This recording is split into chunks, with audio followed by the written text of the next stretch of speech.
Hello दोस्तों, मेरे YouTube channel CDS study centre में आपका स्वागत है।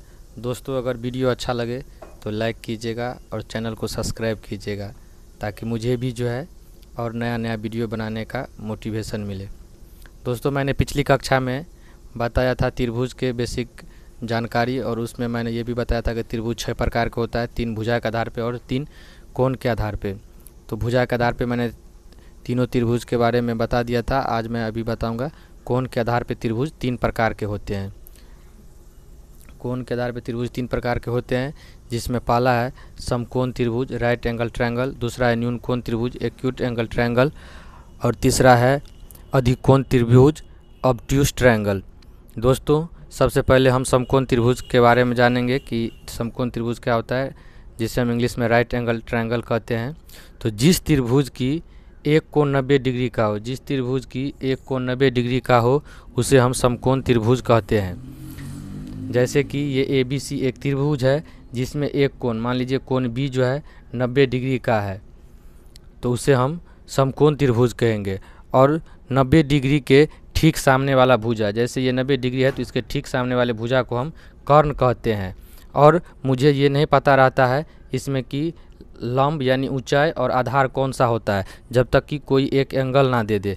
तो अभी मान लीजिए मैं यहाँ पे एक थीटा ले लिया हूँ, इस एंगल को कोण C को इंडिकेट कर दिया हूँ, इसलिए ये मेरा ऊंचाई हो गया और ये मेरा आधार हो गया।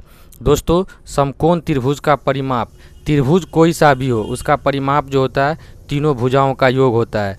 किसी भी आकृति का यदि परिमाप कहेगा निकालने के लिए, कि यदि कोई भी आकृति हो और उसका कहे परिमाप निकालने के लिए, तो उनकी टोटल लंबाई, मान लीजिए ये AB की लंबाई प्लस BC की लंबाई प्लस CA की लंबाई, इस तीनों को जोड़ देंगे तो वहीं इस आकृति का हो जाएगा परिमाप। चाहे वो कैसा भी आकृति हो, इनकी टोटल लंबाई को ही हम लोग कहते हैं परिमाप। तो यहाँ पे त्रिभुज है और समकोण त्रिभुज है, तो इनके तीनों भुजाओं का योग हो जाएगा। जो तीनों भुजाओं का योग होगा वहीं इसका परिमाप हो जाएगा। और समकोण त्रिभुज का क्षेत्रफल, तो समकोण त्रिभुज का क्षेत्रफल होता है 1/2 आधार गुने ऊंचाई संगत भुजा, या 1/2 गुने संगत भुजाओं का गुणनफल। तो संगत भुजा, इसका ये संगत भुजा है तो इनके गुणनफल के बराबर होता है। दोस्तों, अगला त्रिभुज है न्यून कोण त्रिभुज। न्यून कोण त्रिभुज एक्यूट एंगल ट्रायंगल होता है। जिस त्रिभुज का जो है सभी कोण 90 डिग्री से कम हो उससे हम न्यून कोण त्रिभुज कहते हैं। जिस त्रिभुज का सभी कोण यानी कि तीनों कोण, त्रिभुज में 3 कोण होता है तो तीनों कोण 90 डिग्री से कम होगा, उससे हम कहेंगे न्यून कोण त्रिभुज। न्यून कोण त्रिभुज, जैसे मान लीजिए ये कोण ABC एक त्रिभुज है जिसमें ये कोण A 60 डिग्री है, कोण B 60 डिग्री है, कोण C भी 60 डिग्री है, तो ये एक समबाहु त्रिभुज हो जाएगा। और समबाहु त्रिभुज एक न्यून कोण त्रिभुज होता है। समबाहु त्रिभुज इसलिए हो गया क्योंकि इस ABC त्रिभुज का तीनों कोण 60 डिग्री का है, और समबाहु त्रिभुज का तीनों कोण 60 डिग्री का होता है, इसीलिए ABC त्रिभुज समबाहु त्रिभुज हो गया। इसलिए समबाहु त्रिभुज जो होता है न्यून कोण त्रिभुज होता है। और दूसरा उदाहरण देखते हैं हम, ABC है जिसमें मान लीजिए कोण 80 डिग्री है, 60 डिग्री है, 40 डिग्री है, यानी कि ये तीनों कोण जो देख रहे हैं वो 90 डिग्री से कम है। तो 90 डिग्री से कम है, इसका मतलब है कि ये एक न्यून कोण त्रिभुज हुआ। अब देखते हैं कि न्यून कोण त्रिभुज का परिमाप क्या होता है। ये तो था त्रिभुज पहचानने के कैसे कि न्यून कोण त्रिभुज है कि समकोण त्रिभुज है। तो हमने ये देखा कि जिसका एक कोण 90 डिग्री होगा तो वो पहचान जाएंगे देख के कि ये जो है समकोण त्रिभुज है, और जिसका देखेंगे तीनों कोण 90 डिग्री से कम ही है तो हम पहचान जाएंगे कि ये न्यून कोण है। न्यून मिस होता है कम, यानी कि 90 से कम, उसका तीनों कोण जो होगा 90 से कम होगा, उसे हम न्यून कोण त्रिभुज कहते हैं। न्यून कोण त्रिभुज का जो है परिमाप होता है तीनों भुजाओं का योग। मैंने बोला कि किसी भी आकृति के टोटल लंबाई को जोड़ेंगे वहीं उसका जो है परिमाप होता है। तो ये एक त्रिभुज है तो इसमें 3 गो भुजा है, तो तीनों भुजा को यदि हम जोड़ देते हैं, इन तीनों भुजाओं को यदि आपस में जोड़ देते हैं तो इनकी कुल लंबाई ही इनका परिमाप हो जाएगा। और रही बात न्यून कोण त्रिभुज का क्षेत्रफल, तो न्यून कोण त्रिभुज का क्षेत्रफल यदि मान लीजिए इनका तीनों कोण बराबर दिया तो ये एक समबाहु त्रिभुज हो गया। तो समबाहु त्रिभुज के क्षेत्रफल से निकाल सकते हैं √3/4। समबाहु त्रिभुज क्षेत्रफल होता है √3/4 गुने भुजा स्क्वायर, इससे हम निकाल सकते हैं। या नहीं, यदि इसका ये 60-60 नहीं है, तीनों अलग अलग है, तो उसको हम जो है इसको जो हम हीरोन सूत्र से S root under S into S minus A into S minus B into S minus C पे निकालेंगे, जहाँ पे एस बराबर होता है A plus B plus C बटा 2। मैंने यहाँ लिख दिया है एस बराबर A plus B plus C बटा 2 होता है, यानी तीनों अर्ध परिमिति, एस जो होता है अर्ध परिमिति होता है, यानी तीनों भुजाओं का योग बटा में 2 कर देते हैं तो उसे हम अर्ध परिमिति कहते हैं। यदि न्यून कोण समबाहु त्रिभुज होगा तो √3/4 गुने भुजा स्क्वायर से हम क्षेत्रफल निकालेंगे।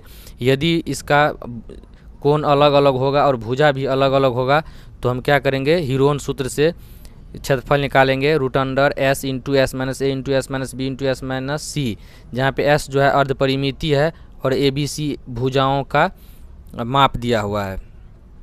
अब देखते हैं अधिकोण त्रिभुज, ऑब्ट्यूज ट्रायंगल।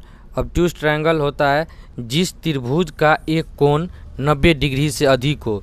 मान लीजिए ये ए बी सी एक त्रिभुज है तो इसका एक कोण जो है 180 डिग्री है, सॉरी 110 डिग्री है, यानी कि 90 डिग्री से ये अधिक है, तो इसीलिए जो है ये एक अधिकोण त्रिभुज होगा, क्योंकि ये जो है 90 डिग्री से अधिक है। तो जिस त्रिभुज का एक कोण 90 डिग्री से अधिक होता है उसे हम अधिकोण त्रिभुज कहते हैं।